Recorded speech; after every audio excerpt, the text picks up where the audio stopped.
Red Bull is in chaos as more drama is being exposed. Carlos Sainz makes a bold claim as he compares himself to Lewis, and McLaren will do things differently after an underwhelming victory in Hungary.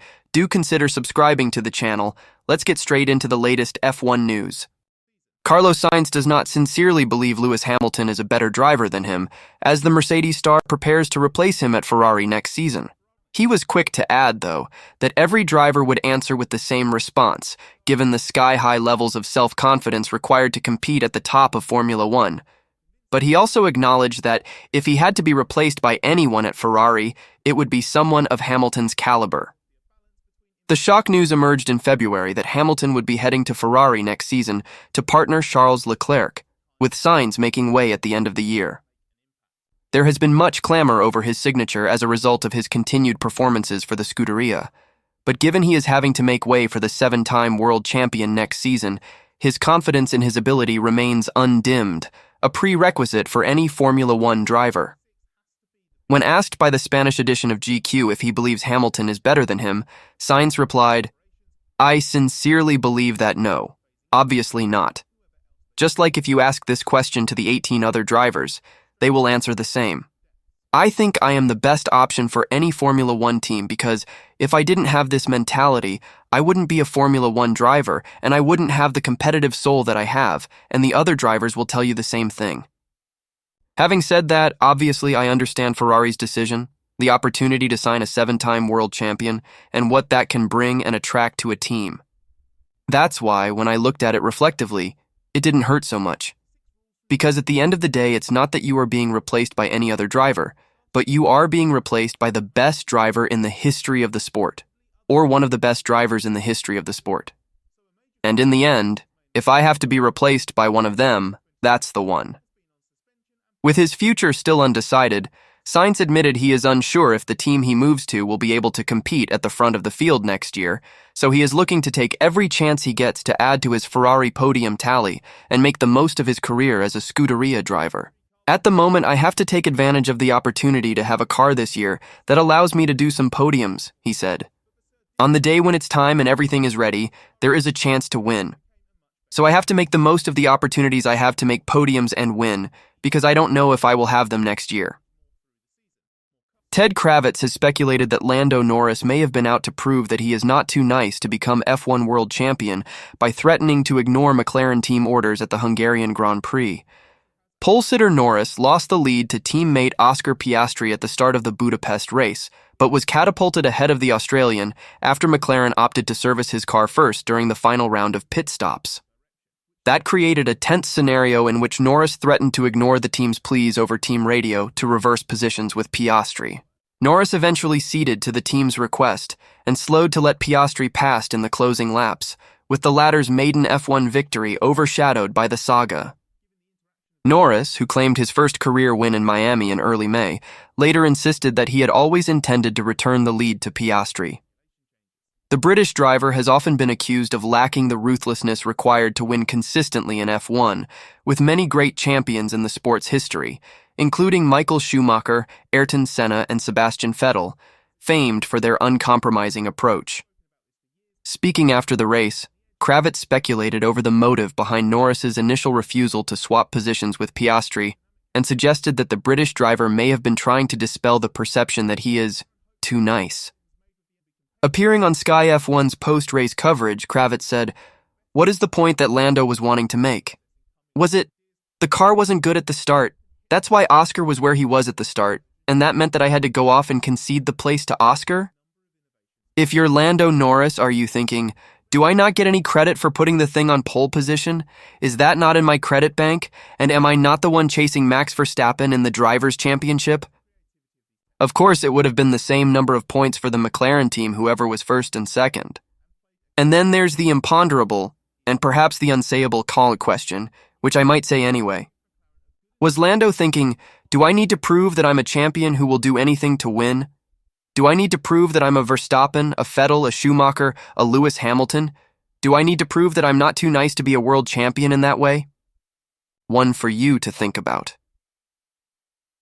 Speaking to reporters ahead of the race in Budapest, Norris was adamant that he does not care what people say, and sees no need to act like an idiot to show that he can be ruthless. He said, "I don't care what people say.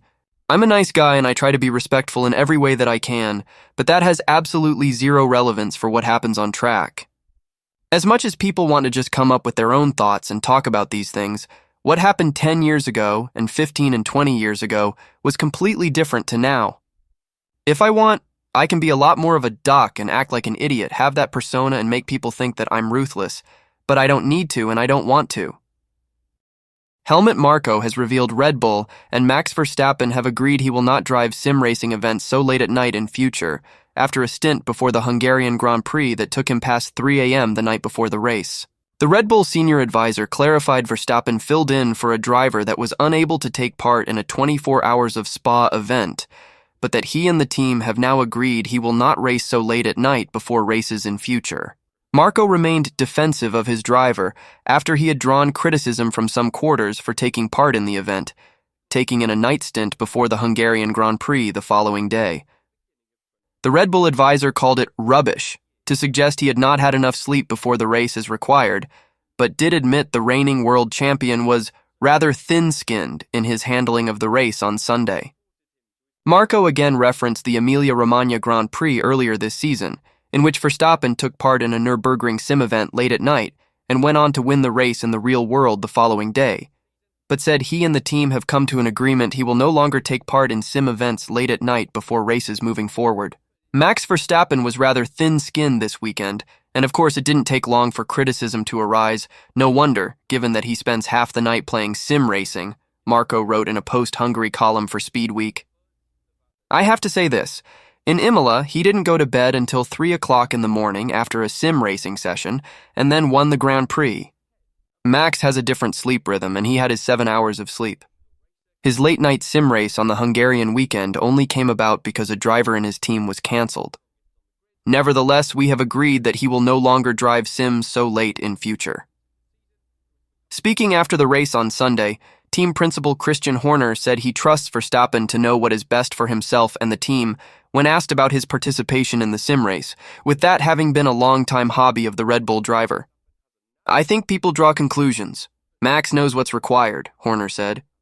"He knows what it takes to drive Grand Prix cars, to win races, and be a world champion. We always work as a team, and whatever discussions of how to improve will always not take place in the media." Renault have reportedly launched a study into the possible future of its Viry-Châtillon engine base, as the possibility of moving to Mercedes customer power in Formula One appears to be gathering pace.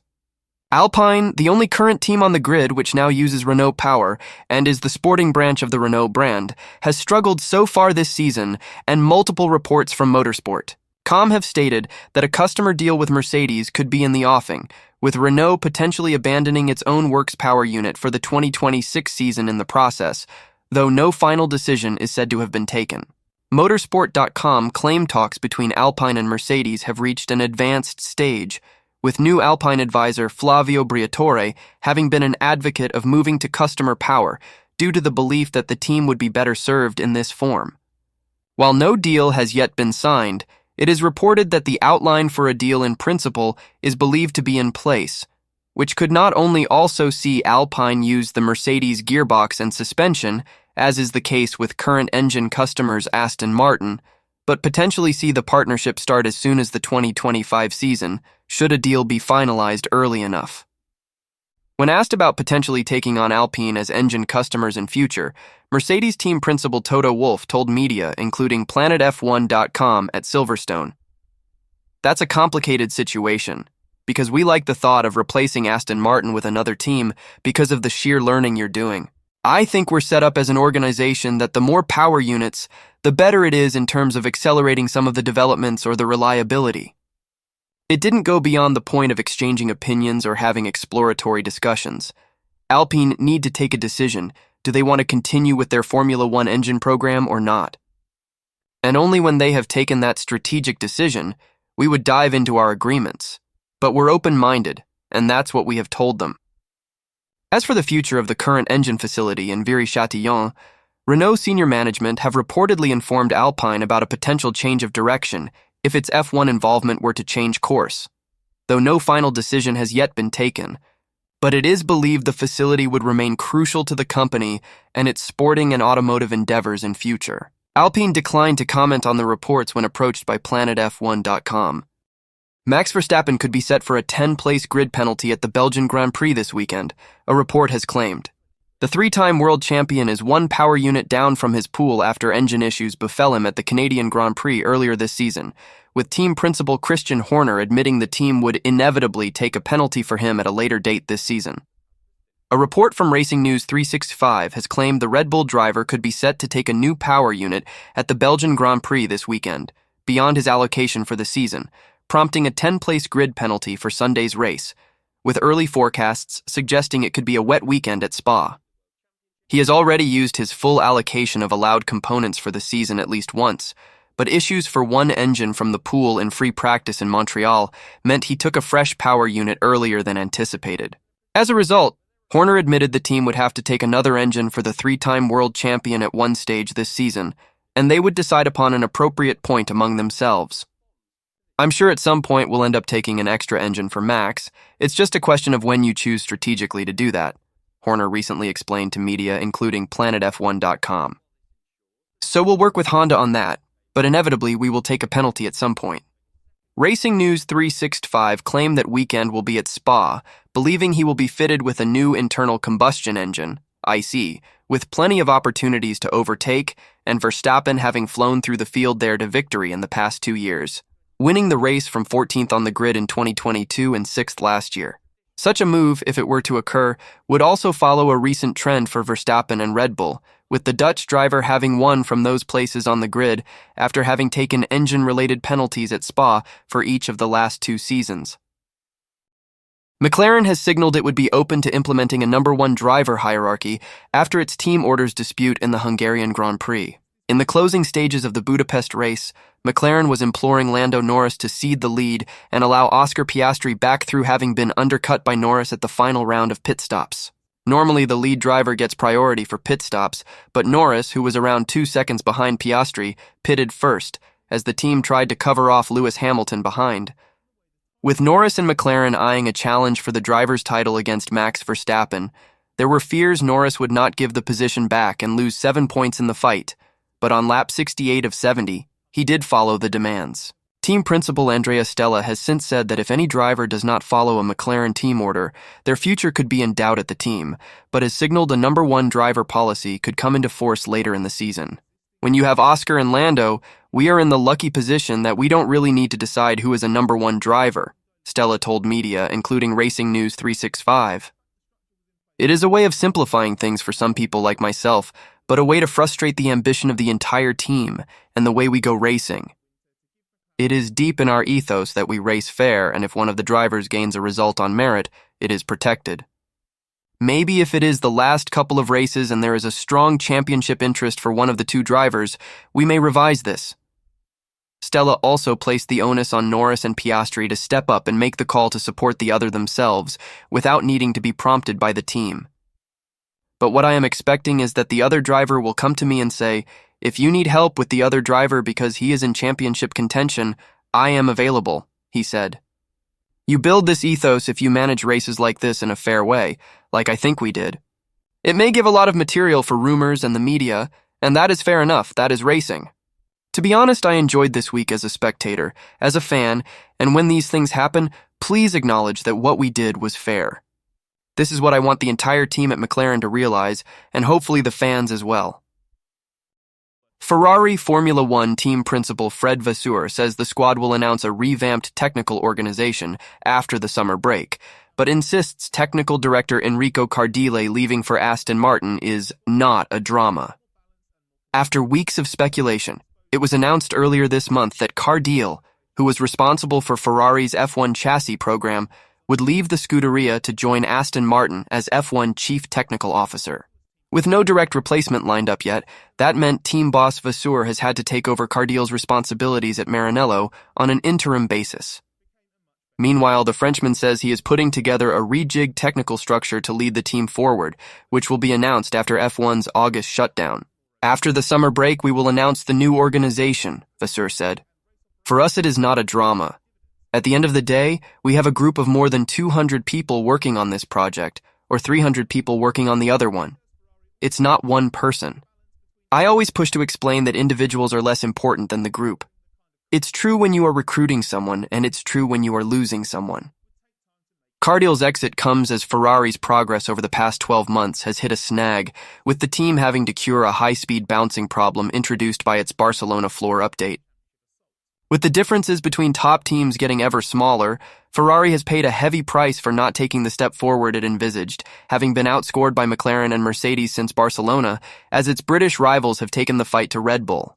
But Vasseur insists the team's progress since its lackluster 2023 campaign shows it has strength in depth. We showed that we worked as a team in a tough moment, Vasseur explained.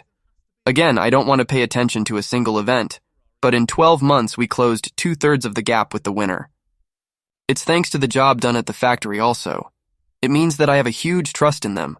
For sure we have to continue, and I'm not happy with the result. There's no misunderstanding that. I'm not happy to be 20 seconds behind someone, but last year we finished 65 seconds behind someone. Toto Wolff praised Kimi Antonelli for a statement victory in Formula 2 on Sunday, but added he hopes to see him make mistakes and learn from them to gain experience. Antonelli expressed doubt after taking feature race victory at the Hungarian about whether or not he would be ready to step up to Formula 1 next season, with the Mercedes Junior widely considered to be among the candidates to replace Lewis Hamilton next season. With talk about the young Italian increasing as Mercedes potentially looked to him as one of the potential drivers to partner George Russell next season, though no decision has been taken yet, he was candid in admitting wondering whether he is quite ready to make the step up. I don't know if I will be ready, to be honest, Antonelli said after the checkered flag. I'm still learning a lot in F2. Definitely, I still do quite a few mistakes. A few details that really matter, I'm still not doing that right. Speaking after the Hungarian Grand Prix, Wolff believes the teenager's win was well earned in Formula 2, and that he will now get to see if he can keep up his recent performance level, having earned sprint victory in the wet at Silverstone a fortnight beforehand. Well, Kimi did a good job today, and that was a dominant win on 2 different tire compounds was really strong, and it was deserved, Wolff said, before adding that the circumstances behind his win made it a statement victory for the 17-year-old. Antonelli himself said he feels as though he is still making mistakes in Formula 2, though Wolff believes the Italian should keep making them and learning from them to improve. When asked what he would like to see his junior driver do, Wolff explained the amount of work he is doing already that he would not have been able to handle at the same age. You know that we sometimes forget. Remind yourself how you were when you were 17. I clearly can tell you, my lack of maturity would have never allowed me to take the decisions in such a kind of high competitive field, the Mercedes team principal said. What I'd like to see from him is doing mistakes, learning from them, continuing to guide the team in order to improve the performance for Prima, tire management, reading the race, reading the tire, as he has done today, and now we get to see whether he can consolidate it on that level. But in F2, it's always very difficult to adapt, so what we see ourselves is the data of Kimi in Formula 1 testing.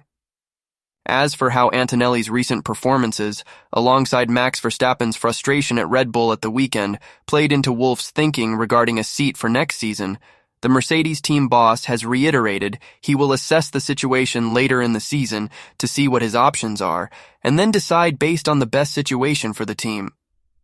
I don't know. What I always said, we need to concentrate on our car and our performance, and take a decision on the drivers late in the year when all the dust settles.